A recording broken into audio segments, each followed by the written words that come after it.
நாம் எல்லாருமே நமது வாழ்க்கையில் பல நேரங்களில் அழக்கூடியவர்கள். சில நபர்கள் சொல்லக்கூடிய ஒரு விஷயம், என்னுடைய வாழ்க்கையில் நான் அழுததே கிடையாது. ஆனால் ஒரு மூமினான மனிதனை பொறுத்தவரை அவனுடைய வாழ்க்கையில் அழ வேண்டும் என்பதாகும்.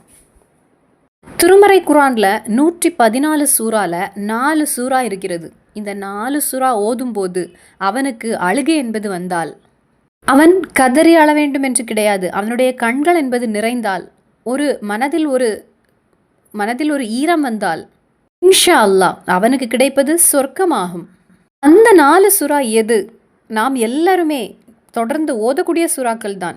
அந்த 4 சூறா எதுன்னு நம்ம பார்ப்போம். அழுகையை பற்றி சொல்லும்போது, ஒரு மூமினான மனிதன் 3 நேரங்களில் அவன் அழுதால் அவனுடைய அந்த கண்களை அல்லாஹு தாலா நரகத்தை காண்பிக்க மாட்டான். இறைவன் தௌஃபீக் புரிவானாக. எந்த நேரம் ஒரு அடியான் அழ வேண்டிய 3 நேரங்கள், அதற்கு கூடவே 3 பேருடைய அழுகையை நீங்கள் பயந்து கொள்ள வேண்டும், கவனித்து கொள்ள வேண்டும். 3 பேருடைய அழுகை நமது தலைக்கு வந்தால் நமது வாழ்க்கை என்பது அழிந்துவிடும். அந்த 3 நபர்கள் யாரு? அப்போ அந்த 3 நபர்கள் யாரு, 3 நேரங்கள் எது, எல்லாவற்றையும் இந்த ஒரு வீடியோவில் நம்ம தெளிவாக பார்ப்போம். அஸ்ஸலாமு அலைக்கும் வரஹ்மத்துல்லாஹி வபரகாத்துஹு. பிஸ்மில்லா வல்ஹம்துலில்லா ஸலாத்து வஸ்ஸலாமு அலா அஷ்ரஃபி ரசூலில்லா வலா ஆலிஹி வஸஹ்பிஹி அல் ஃபைஸீன் பிரித்துல்லா அம்மாபாத். புனிதமான ஷோபான் மாதத்தில் அதிகமான அமல்கள் செய்வதற்கு இறைவன் நமக்கு வாய்ப்பை ஏற்படுத்தி தந்தான். புனிதமான பராத்திரவு நம்மை விட்டு சென்றது. ரமலானிற்கு இன்னும் சில நாட்களே உள்ளது. இன்னும் நோன்பு வைக்கக்கூடிய சிலர் கவனித்துக் கொள்ளுங்கள். ஏனென்றால் இந்த நாட்களில் நீங்கள் நோன்பு வைத்துவிட்டு ஃபரலான நோன்பான ரமலானை நமக்கு இழந்தால் அது நஷ்டமாகும்.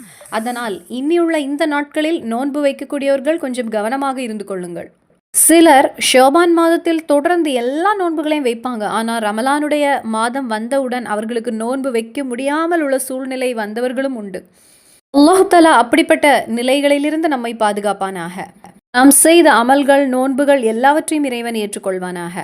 ஆமீன் யா ரப்பல் ஆலமீன். நாம் எல்லாருமே நமது வாழ்க்கையில் அழாத்த நேரங்கள் என்பது குறைவாக தான் இருக்கிறது. ஒரு நேரத்திலாவது நாம் அழுதிருப்போம். அந்த நேரம் எப்போன்னா, நமது உம்மா நம்மை பிரசவித்த போது அந்த நேரத்தில் நாம் அழுதிருப்போம். அதன் பின்பு சிறு வயதில் அதிகமான விஷயங்களில் நாம் அழுதிருப்போம். ஆனால் நமக்கு பல விஷயங்கள் தெரியக்கூடிய இந்த வயதை அடைந்த போது, பல பிரச்சனைகள் வரும்போது நாம் அழாமல் நாம் பிடித்து நிற்பதற்குள்ள முயற்சிகளை பார்ப்போம்.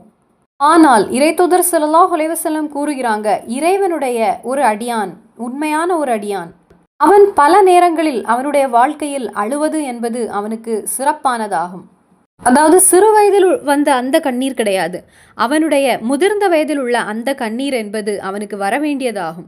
அது ஏன் நமது இறைத்தூதர் ஸல்லல்லாஹு அலைஹி வஸல்லம் அப்படி சொல்கிறாங்க? நான் என்னுடைய கண்கள் கொண்டு பார்த்ததை நீங்கள் பார்த்திருந்தால் அதிகமாக சிரிக்காமல் இருப்பதற்கு நீங்கள் முயற்சி எடுப்பீங்க என்று.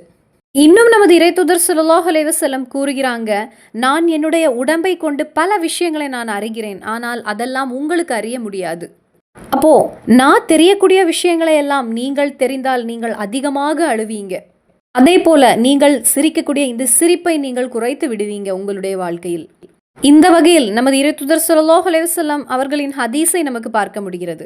அல்லாஹு தஆலா நமக்கு தந்திருக்கக்கூடிய ஒரு உணர்ச்சி, ஒரு பெரிய ஒரு அருட்கொடை ஆகும் இந்த அழுகை என்பது. சில நபர்கள் மனதில் அப்படி ஏக்கமும் வேதனையும் நிறைந்திருக்கும் போது ஒன்று கதறி அழுதால் அந்த கவலை என்பது அப்படியே குறையும். வெளிநாட்டில் வாழக்கூடிய நிறைய பேர் உண்டு. அவங்க துவா செய்ய சொல்லுவாங்க. அவங்க கூறுகின்ற விஷயம், நாங்கள் ஒன்று அப்படி கதறி அழுவோம். ஒன்றில் பாத்ரூமில் செல்வோம், அல்லது யாரும் இல்லாத இடத்தில் சென்று வீட்டில் உள்ள வேதனைகளை நினைத்து, எங்களுடைய பல வேதனைகளை நினைத்து, இன்னும் எங்களுடைய வேலையின் சுமைகளை நினைத்து நாங்கள் அப்படியே கதறி அழுவோம். அந்த நேரத்தில் எங்களுடைய பாதி கவலைகளும் மனதிலிருந்து குறையும். பல நபர்களும் கூறுகின்ற ஒரு விஷயம், நாங்கள் இரவில் ரொம்ப சோர்ந்து போய் வேலை முடித்துதான் வருவோம். ஆனாலும் நாங்கள் மொட்டை மாடியில் சென்று 2 ரக்காத் தொழுது அல்லாஹ்வுடைய முன்னிலையிலிருந்து அதிகமாக நாங்கள் அழுவோம். எங்களுடைய வேதனைகளை அந்த அமர்விலிருந்து இறைவனிடத்தில் நாங்கள் கூறி அழுவோம் அப்படின்னு சொல்லக்கூடிய நிறைய வெளிநாட்டில் வாழுகின்றவர்கள் உண்டு. அவர்களுடைய கவலைகளை அல்லாஹு தாலா போக்கி கொடுப்பானாக. ஆமீன் யா ரப்பல் ஆலமீன். ஸல்லல்லாஹு அலைஹி வஸல்லம் அவர்களுடைய ஹதீஸ் மூலமாக சில சூறாக்கள் இருக்கிறது. இந்த சூறாக்களை நாம் ஓதும் போது அழுது கொண்டு நாம் ஓதினால் அவனுடைய அந்த அழுகை போதுமானது அவன் சொர்க்கம் நுழைவதற்கு. அவனுடைய பாவங்களை அல்லாஹு தாலா பொறுத்து கொடுப்பான். அவனை அல்லாஹு தாலா சொர்க்கம் நுழைய வைப்பான். எப்படி? இந்த ஒரு 4 சூறாக்கள் போதுமானது. அந்த 4 சூறாக்களை ஓதும்போது அவன் அழுதால் அவனுடைய கண்கள் நரகத்தை பார்க்காது, சொர்க்கம் நுழையக்கூடிய கண்கள் ஆகும். அது இங்க 4 சூறாக்களை ஓதும்போது உங்களுக்கு அழுகை வந்தால் உங்களுக்கு சொர்க்கம் என்பது உறுதியான ஒரு விஷயமாகும். இறைவன் உங்களுக்கு அதை ஏற்படுத்தி தருவானாக. பல நேரங்களிலும் பல சகோதரிகள் அழுகிறாங்க. எப்படி? சினிமாவை பார்த்து அழுகிறாங்க, சீரியலை பார்த்து அழுகிறாங்க. அதே போல தாங்க முடியாத கவலைகள் வரும்போது நாம் அழக்கூடியவர்கள் தான். ஒரு அடியான் வாழ்க்கையில் அழ வேண்டியது ஒன்று துவா செய்யும் போது ஆகும். அவன் துவா செய்யும் போது அவனுக்கு அழுகை வர வேண்டும் என்பதாகும். அவன் அழுது கொண்டு அவனுடைய பாவங்களை எல்லாம் அல்லாஹு தாலாவிடத்தில் கூறி அவன் துவா செய்ய வேண்டும். இரண்டாவது, அவன் குரான் ஓதும் போது அவன் அழ வேண்டும். அதான் நான் இங்க சொல்ல போறேன். ஏனென்றால் குரானில் அல்லாவின் நரகத்தை பற்றி, அல்லாவின் கோபத்தை பற்றி, அல்லாவின் அதாபை பற்றி, ஆகிரத்தை பற்றி, மறுமையை பற்றி, கபரை பற்றி நிறைய விஷயங்கள் அல்லாஹு தாலா கூறியிருக்கிறான். அந்த நேரத்தில் எல்லாம் உங்களுக்கு ஒன்று அழ முடிந்தால், உங்களுக்கு ஒரு கவலை என்பது வந்தால் அது போதுமானது உங்களுக்கு இறைவனுடைய அதாபிலிருந்து உங்களுக்கு பாதுகாவல் கிடைக்க. அது மட்டும் இல்லாமல் நாம் செய்த தவறுகளை நினைத்து நமக்கு அழ முடிந்தால் நாம் செய்த தவறுகளை எல்லாம் அல்லாஹு தாலா நமக்கு பொறுத்து தருவான். ஸல்லல்லாஹு அலைஹி வஸல்லம் அவர்களுடைய ஹதீஸில் பார்க்க முடிகிறது, சில கண்களுக்கு நரகம் ஹராமானதாகும். ஒன்று, இறைவனை நினைத்து அழுத அந்த கண்ணுக்கு நரகம் ஹராமானது. அதாவது நாம் துவா செய்யும் போது, இறைவா ரப்பே நான் அந்த தவறை செய்து விட்டேன், எனக்கு நீ பொறுத்து தா ரப்பே அப்படின்னு ஒரு துள்ளி கண்ணீர் வந்தா, அதாவது ஒரு கவலையோடு ஒரு துள்ளி கண்ணீர் வந்தாலும் கண்ணு ஒன்று நிறைந்தால் போதுமானது. இறைவனிடத்திலிருந்து நமக்கு அதிக பிரதிபலன் கிடைக்கும்.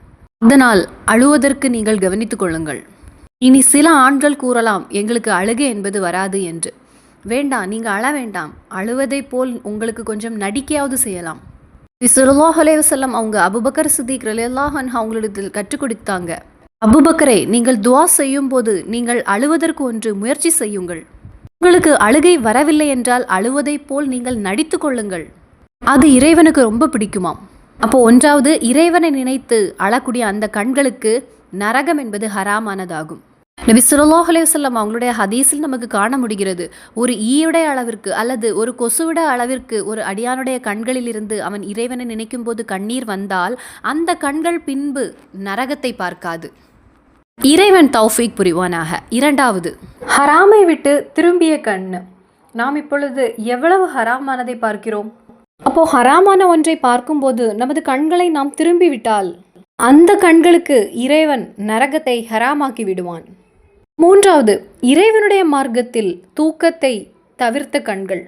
ரமலான் வருகிறது, தராவியெல்லாம் தொழுகின்ற அந்த நேரத்தில் நல்ல தூக்கமாக வரும். ஆனால் அல்லாஹ்வுடைய தூதர் ஸல்லல்லாஹு அலைஹி வஸல்லம் சொல்றாங்க, நாம் குரான் ஓதும் போது அல்லது திக்ருகள் ஓதிக்கொண்டிருக்கும் போது அல்லது ஏதாவது இபாதத்துகள் செய்யும் போது நாம் ஒன்று தூக்கம் வந்தால் அந்த நேரத்தில் நாம் ஒன்று முகத்தை கழுவி மறுபடியும் அந்த இபாதத்தில் ஈடுபட்டால் அந்த கண்களுக்கு அல்லாஹு தாலா நரகத்தை ஹராமாக்கி விடுவான் என்று.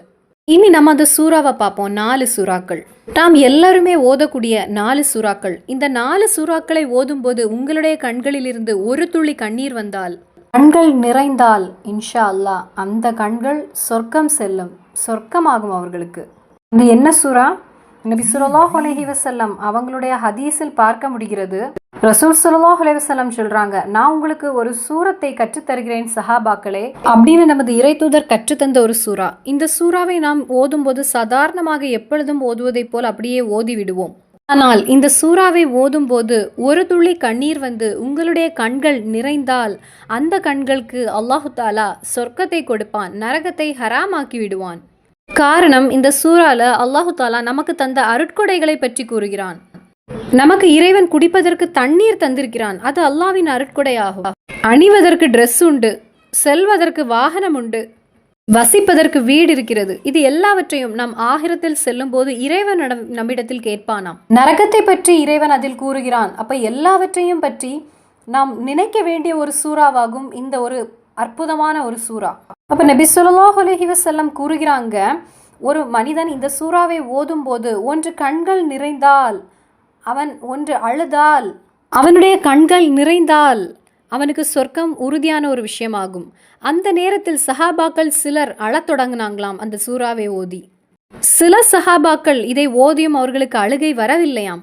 அப்போ சஹாபாக்கள் இறை தூதரை பார்த்து கூறினாங்களாம், நெபியே எங்களுக்கு அழுகை வரவில்லை என்று. அப்போ நமது நபி ஸல்லல்லாஹு அலைஹி வஸல்லம் கூறிய விஷயம், உங்களுக்கு அழுகை வரவில்லை என்றாலும் அழுவதைப் போல் கொஞ்சம் நடித்து கொள்ளுங்கள் என்று. நமக்கு ஒரு கவலை வருவதைப் போல் இந்த சூறாவை நாம் ஓத வேண்டும். அப்போ அந்த இறைத்தூதர் அழுது கொண்டு ஓதுங்கள் என்று நம்மிடத்தில் கூறிய ஒரு சூறா சூரத்துல் தகாசுர், அல்ஹாக்குமு தஆசுர், அந்த ஒரு சூறா. இரண்டாவது நமக்கு ஒரு சூறாவை கற்றுத் தருகிறாங்க. அது எந்த சூறா? இறைவனின் அருட்கொடைகளை பற்றி, சொர்க்கத்தை பற்றி கூறக்கூடிய மற்றொரு சூறா. இந்த சூறாவை ஓதும் போதும் உங்களுடைய கண்களிலிருந்து ஒரு துளி கண்ணீர் வந்தால் உங்களுக்கு சொர்க்கம் உறுதியான விஷயமாகும். அப்படிப்பட்ட வல்லமை நிறைந்த சூறா தான் சூரத்துல் அர்-ரஹ்மான். மூன்றாவது சூறாவாக மகத்துக்கள் நமக்கு கற்றுத் தருகிறாங்க. இந்த ஒரு சூறாவில் ஒரு அடியானுடைய ரூஹை பிடிக்கக்கூடிய அந்த ஒரு விஷயத்தை பற்றி கூறக்கூடிய ஒரு சூறாவாகும்.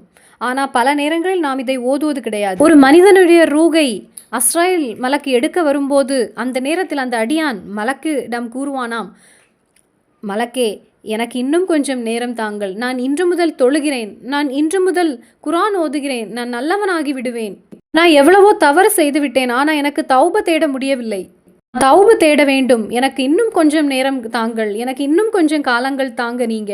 அந்த ரூஹ் எடுக்க வரக்கூடிய அந்த மலக்கிடம் ஒரு அடியான் பேசக்கூடிய பேச்சுகளை பற்றி விவரிக்கக்கூடிய சூறா தான் சூரத்துல் காஃப்.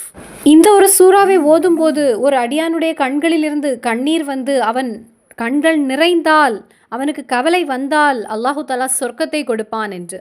நாலாவது சூறா நாம் அனைவரும் ஓதக்கூடிய ஒரு சூறா தான். நரகத்தை பற்றி கூறக்கூடிய, சொர்க்கத்தை பற்றி கூறக்கூடிய, மஹ்ஷரை பற்றி கூறக்கூடிய, தண்டனை பற்றி கூறக்கூடிய, கியாமத்து நாளை பற்றி கூறக்கூடிய, அதாபை பற்றி கூறக்கூடிய, ஆகிரத்தை பற்றி கூறக்கூடிய இந்த சூறாவை ஓதும் போதும் ஒரு அடியானுடைய கண்கள் சிறிது நிறைந்தால், அவனுடைய மனது ஒன்று கவலை அடைந்தால் அல்லாஹு தஆலா அவனுக்கு அதிகமான கூலியை வழங்குகிறான். அது என்ன சூறா? சூரத்துல் வாக்கியா. அப்போ இந்த 4 சூறாக்களை ஓதும் போது ஒரு அடியானுக்கு கவலை வந்தால், அவனுடைய கண்கள் நிறைந்தால், அதிலும் முக்கியமாக வருகின்ற புனிதமான இந்த ரமலானில் நாம் ஓதும் போது இன்னும் நமக்கு இரட்டிப்பான கூலியாக இருக்கும். இந்த ஷோபானிலேயே நாம் சிறிது கண்ணீரோடு இதை ஓத ஆரம்பித்து விடுவோம். இனி இந்த அழுகையை பற்றி கூறும்போது நாம் கவனிக்க வேண்டிய சில அழுகைகள் இருக்கிறது. ஒன்று, தாய் தந்தையுடைய அழுகையை நாம் கவனித்து கொள்ள வேண்டும். நம்மை நினைத்து அவன் ஏன் அப்படி பேசிவிட்டான், அவன் என்னை இப்படி பேசிவிட்டானே அப்படின்னு நினைத்து நமது தாய் தந்தை அவர்களுடைய கண்களில் இருந்து கண்ணீரை சிந்தினால், சந்தோஷத்தின் கண்ணீர் அல்ல, ஒரு கவலையின் கண்ணீராக வந்தால் அதற்கு நாம் பதில் கூற வேண்டும். நம்மையும் அல்லாஹு தஆலா இந்த துனியாவில் வைத்தே அள வைப்பான். அதன் பின்பு மனைவியை அள வைக்கக்கூடிய கணவன், கணவனை அள வைக்கக்கூடிய மனைவி, மனைவியின் சில காரணங்களால் கணவன் அழுதால், கணவனின் சில கொடுமைகளால் மனைவி அழுதால் அதற்கும் இறைவனிடத்தில் நாம் பதில் கூற வேண்டும். நாம் காரணமாக ஒருவர் அழ வேண்டிய ஒரு நிலை வரக்கூடாது. இதை நாம் கவனித்துக் கொள்ள வேண்டும். 3 நேரங்களில் அழ நாம் முயற்சி செய்தால் அதற்கும் அல்லாஹு தஆலா பிரதிபலனை வழங்குவான். 1, நாம் துஆ செய்யும் போது அழுவதற்கு முயற்சி எடுத்துக்கொள்ளுங்கள். 2வது, குர்ஆன் ஓதும் போது நாம் அழுது ஓதினால்